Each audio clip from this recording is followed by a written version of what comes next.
So this is the January 2018 exam. So for Common Core Geometry. All right. They're telling us a sequence of rigid motion maps A, B, C, D onto J, K, L, M. What we're supposed to use for that is that A, B, C, D then is congruent to J, K, L, M. And you shouldn't have to worry much about that. It's guaranteed. So what they're trying to do, if I just, let's say I just make this a lot bigger. Okay, I'm just going to write out ADCB. The measure of angle A is 82 degrees. Measure of angle B is 104.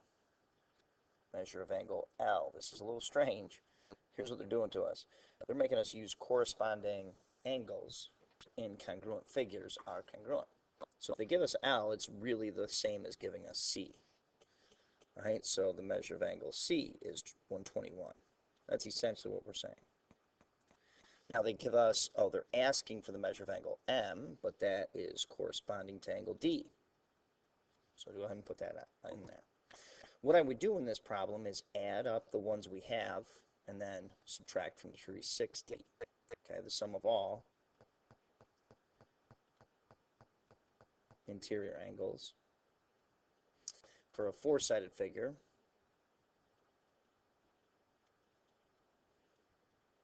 is 360 degrees.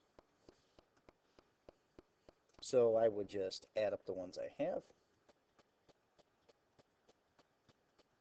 and that is 307, and go 360 minus 307 to get 53. So that's what angle D is, which is the same as angle M. All right. So if they're giving us a parallelogram, what are some of the properties? Okay, so let's think about properties of parallelograms.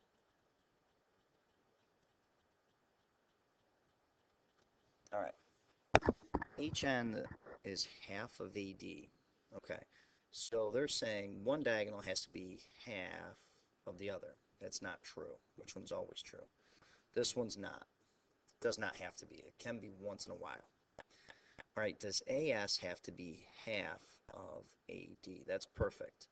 Okay, so the diagonals bisect each other.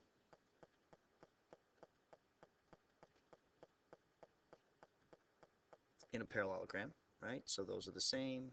These are the same. So let's say that's 10. The other half would be 10. And so AD would be 20. So AS, oh, wait a minute. Yeah, AS is 10. And that is half of AD, which is 20. That's perfect. That's going to work. Now let's just check the other ones just in case. Never want to leave anything to doubt. So AHS is this one here, and ANS there. That does not have to happen. That would have to happen in a rhombus because the diagonals would have to bisect each other. Those would be the same. Then those would be the same by alternate interior angles. So if it's a rhombus, all these things happen, but it doesn't have to in a parallelogram. All right, HDS and NDS, same concept. What they're telling us is, okay, when you do this, do these have to be the same? And the answer is no, only in a rhombus. So these are rhombus upgrades. Don't need them for parallelogram. This is the one. All right, good. So you're trying to figure out which transformation would map triangle ABC. Oh, all right, so map triangle ABC onto triangle A prime, B prime, C prime. Here's what I would do first. It looks like a line reflection to me. Let's verify it. The orientation or arrangement of the letters for ABC is a clockwise arrangement. Think orientation first. That's going to decide for us if we're going to use a line reflection or not. Now, A prime, start at A prime and move to B prime.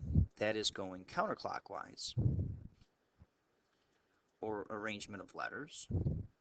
So then the orientation switched. Now, the only transformation that does that tells us that it's immediately a line reflection, and only a single one. A double line reflection would end up going back to, you know, every line reflection keeps switching the orientation. So a rotation of 90 degrees, no way, because it would not switch orientation. Translation, no way. Might as well eliminate it. Rotation, can't do it. This is the only line reflection, y equals x, and in fact that does happen. There's the line. If you connect A to A prime, that line's the perpendicular bisector. C to C prime, that line's the perpendicular bisector. So yes, that is in fact reflection of line y equals x. Number 4 is a trig problem. It appears. Here's the angle you have. The legs that we should label. This is opposite to this angle, and that's adjacent to this angle, and this is the hypotenuse. Now, how many meters above the lake was the man? So some of my students weren't sure which one they were looking at. Well, this one's above the lake, right? How far above the lake the man is. So you really got to read it carefully and break it down. So let's consider that x. So then you write down your acronym, SOHCAHTOA. I would choose opposite and hypotenuse. Those are the two involved. So I would use the trig function sine and type in 32 degrees. And I'll get a trig ratio out of that. Okay, what you can expect the ratio of the two sides to be for opposite to hypotenuse. Okay, so I'll go get that. Trig ratio says 0.5299 to 1. Okay, that's the ratio of the opposite to the hypotenuse.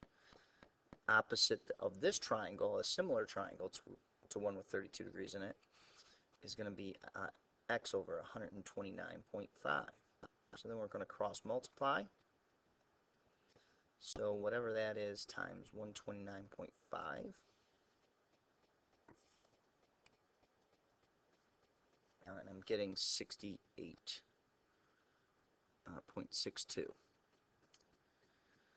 All right. Choice 1. Okay. A right hexagonal prism. All that means, some of my students ask that.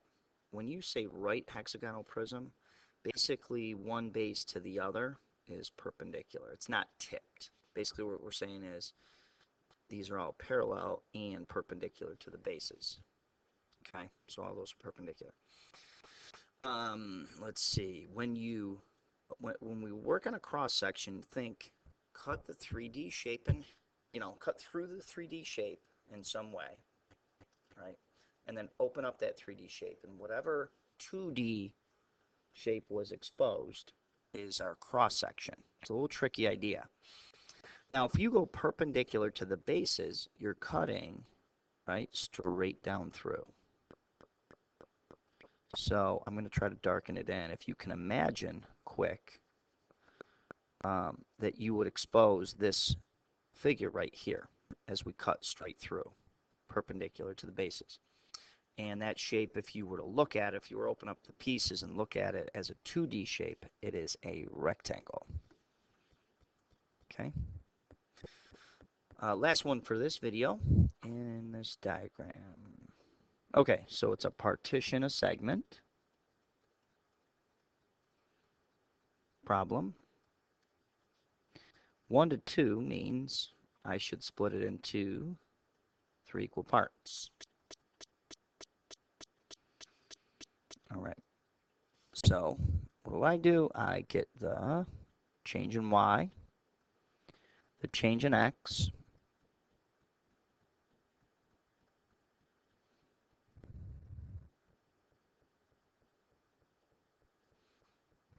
and I would split them into 3 equal parts. So each part would have a change in x equal to 3 and a change in y equal to 4. So here's what I would do. So I would move from A an X direction 3, so 3 to the right, 4 down. Because it's, you can see it's going down, right? So I'd go 1, 2, 3, 1, 2, 3, 4. And I'm lucky there that it's not a decimal. So I get 3 nice equal parts. And I want to go A to B. And then B to C should be 1 part to 2 parts. So my location for B looks like -2, -2. Okay, we'll pick up the next batch in the next video.